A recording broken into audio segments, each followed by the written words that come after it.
It depends on how you look at it. If you're thinking player health and safety, no. Right? If the protocols are being followed, if you have enough players to field the team where you have the depth at each position where you could play the game, right? The reason that the practice squad is 16 instead of 12, what it was supposed to be in the CBA, is to cover situations like this. And what we got to realize, like, this year ain't supposed to be fair. Right? This year isn't about being fair. This year is about being smart. This year is about following the protocols that not only protects the people inside your building, but the people that you play against, which honestly, we don't have any evidence from like the breakouts that we've seen or the positive tests that we've seen that the actual gameplay adds to the probability of someone testing positive for COVID because of contact. And so when you look at this, if they have enough people to play, if they can field the positions that they need to field, then it is fair for this game to go on, right? It's not going to be a player safety issue, because if Derek Wolfe is talking about the fact that they're not in the building, actually Thursday night is the best night to have a team where the building is closed, because you don't really actually practice. You go to meetings and you go to walkthroughs because they're trying to keep you off your feet. They're trying to let your body heal. And so to me, I think that we are kind of overblowing the fact that you have to deal with some adversity in the 2020 COVID era, that you may lose some players or you may lose some time on the practice field because of this. That's why the protocols are set in place to keep those guys away. The contact tracing sends those guys home. You have to quarantine. And so you're trying to stop the continuous spread of COVID-19, but not necessarily stop the games from being played. And so for me, I think that if they have the people to go play, that you do it. Ryan, I like you. You're an easy guy to like. You know all the rules for fighting somehow, right? Like every time there's a team fight, you always go over the rules. Well, look, if this guy approached that guy, then it's okay for the other guy to jump in. I like that. Even if you've never listened to Only Built for Cuban Links until yesterday when I tweeted at you about it, you're still an easy guy to like. Man, I think that's good. That's good. You give me a full report on what you think. You better give me the right answers. But the point is, this is not a difficult thing to figure out here. This is cut and dried. The Steelers have already had to like move their bye week around and disrupt their schedule because the Titans had COVID, right? Because the Titans weren't following protocols. Maybe. Steelers are okay. They're doing what they have to do. But in the spirit of cooperation, and I can't believe I have to talk to you about the team with whom you won a Super Bowl, but in the spirit of cooperation, we all got to get along, make some compromises to get through this season during COVID. Steelers are all right, bet. We will take, we'll play 1,000,000 weeks in a row, right? This is an undefeated team, and we'll just, we'll postpone the game because the Titans got issues. If it's a health concern, of course you have to postpone the game.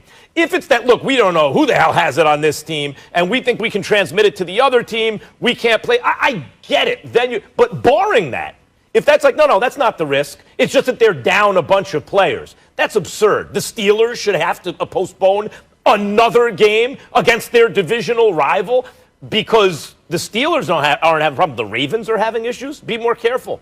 And like, if it's all over the team, how did that happen? Right? And if it's like, look, COVID has this incubation period where you don't pick it up at first, and it can happen, a locker room, whatever gets infected, it can happen. Well, okay, then play with who you got, right? You got like larger practice squad, the whole thing. Play with who you got. Like, I'm not trying to hear if it's more or less what we've seen, a couple of running backs, a linebacker, and a defensive tackle. That's an injury report. Like, what? What? We're talking about not playing this game based on the Ravens aren't at full strength. That's ridiculous. The Steelers, in the midst of an undefeated season, where people still don't believe in them, playing their divisional rivals, who they've already beaten, which is the only real game worth a damn on Thanksgiving. It's like the #1 headline game because we got to sit through a Lions game who haven't won one playoff win in 60 years. For some reason, they're on Thanksgiving every year to punish us, right? That we're looking for. But this game shouldn't be played because of why? Because the Steelers' opponents, for the second time, are having issues? I'm not trying to hear that at all. Mm-hmm. All right, Max, earlier this season, we saw Lamar's energy have a little damper on it when they played the Steelers. So would you say that tomorrow's game is a must-win for Lamar? No, No, it's like, hey, it'd be nice to win. It's not a must win. Baltimore is having issues right now, and I think it's mainly because Lamar Jackson took the league by storm, as is the case with any player who comes out, especially they designed a system around him. Dan Orlovsky will point out on the television and everything, on the screen, how they used the 3 tight end sets last year and everything, and it's working, and then the league's going to adjust. The league's going to say, okay, we're not giving you the outside runs. We're not giving you the middle of the field, right? You're going to have to beat us outside the numbers, and then you're going to have to do that consistently. Lamar Jackson can thread a needle down the field now, but can he do it consistently, right? Like, that's the question. I question, can he play under the brightest lights where he has failed more often than he's succeeded, because under normal circumstances, he's been great.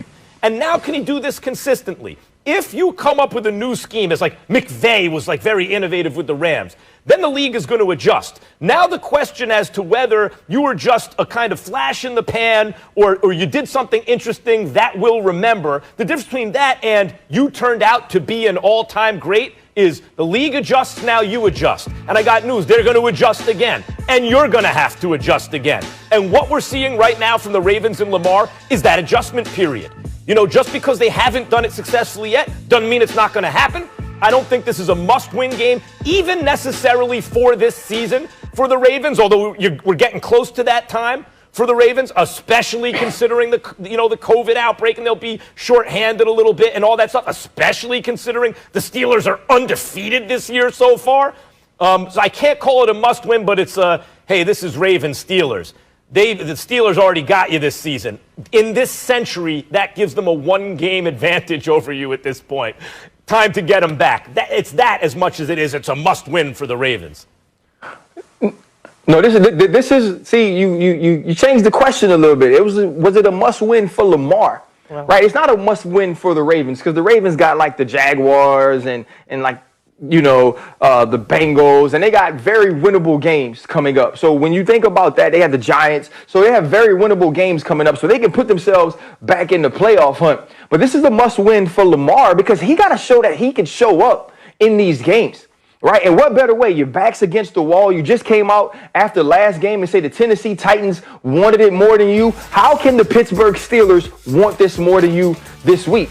That has to show. It has to show that you're willing to go above and beyond, that you're willing to raise your game to reigning MVP levels to find a way to beat your division rival, who you haven't played good against yet, right? Last year, if it was, you kept them close in the game with turnovers and with sacks. You won because of your defense, because Marlon Humphrey punches out a ball. This year, you're the reason that you lose with 2 interceptions. You don't finish on a 4th down draw. And so there are all these things that are going against Lamar Jackson. He is trending downward. This team is trending downward. The offense is trending downward. This is the week. This is the week you fix all that. If you come out with your backs against the wall, if you come out shorthanded, if you come out with the COVID adversity, and you show people that you are a difference maker, that it doesn't matter what Greg Roman does, that it doesn't matter if Calais Campbell is out, that it doesn't matter if you lost your tackle. Now you have gone out, not only proving something to the world, proving something in your locker room, but proving something to yourself. That when it is the big games, when it is the must-win games, that you can be dependent on not to only elevate your play, but elevate the play of your team. Those are the guys we love. And so right now, Lamar Jackson have to get that done. Well, the Ravens definitely have something to prove. They're entering this game with an unfamiliar title, that is being the underdogs. They're breaking over a year-long streak, guys. They have been favored in the past 19 games, which does include the postseason, and COVID likely not helping their case. All right, we're going to break it here. We got more NFL coming your way right here on First Take. Thanksgiving tradition.